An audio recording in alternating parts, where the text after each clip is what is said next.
Hi, my name is Matt Nyman, and today I'm going to be doing a presentation about IPG.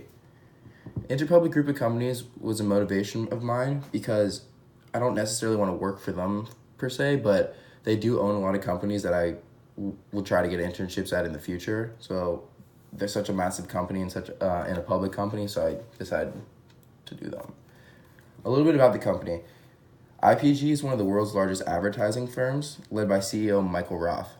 Michael Roth has been at the helm since 2005, and he actually comes from a financial background. He was the CEO of the Money Group, which is a financial services holding company.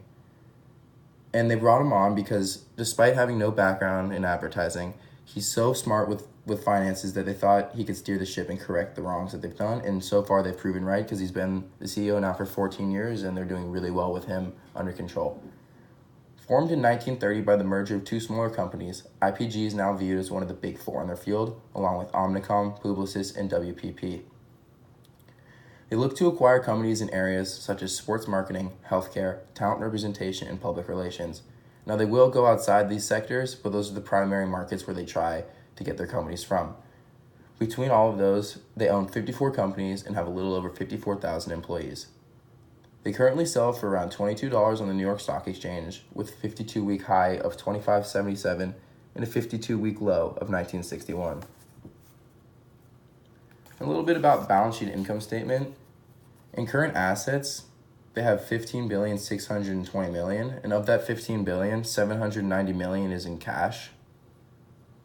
In current liabilities, they have $13 billion, but only $1.2 billion of that is long-term debt. And current stockholder equity, with $2.4 billion, they have 2.1 of that in retained earnings. And for the income statement, you can see they have total revenue of $9.7 billion, operating expenses in $8.7 billion, which leads to an operating income of a little over $1 billion, and a total net income of $637 million. In comparison to other companies. So IPG's two biggest competitors are Publicis Group, which is located in Paris, and Omnicom Group, which is located in New York as well. IPG currently ranks third in total revenue behind Publicis and Omnicom. You can see Publicis has a total revenue of $9.9 billion, with a total net income of $919 million. So those numbers are very comparable to IPG's. Slightly bigger numbers. They do about $250 million more in net income. And earnings per share, IPG actually has a slightly higher one, as Publicis has a 4.01 earnings per share, but IPG has a 4.3. But Omnicom, on the other hand, blows both of these companies out of the water. Omnicom has total revenue of $15.2 billion with a net income of $1.1 billion.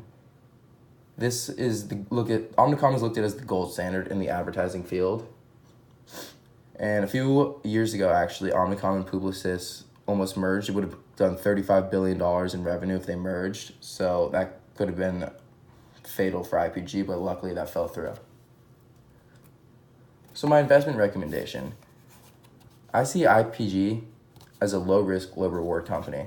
Yes, if you want to invest, you probably won't lose your money, but you're also not going to make a large profit, which we all want to do. So I suggest instead to invest in Omnicom. Their stock options can yield really high rewards and are also relatively low risk investments because they are the gold standard of the company. Thank you so much.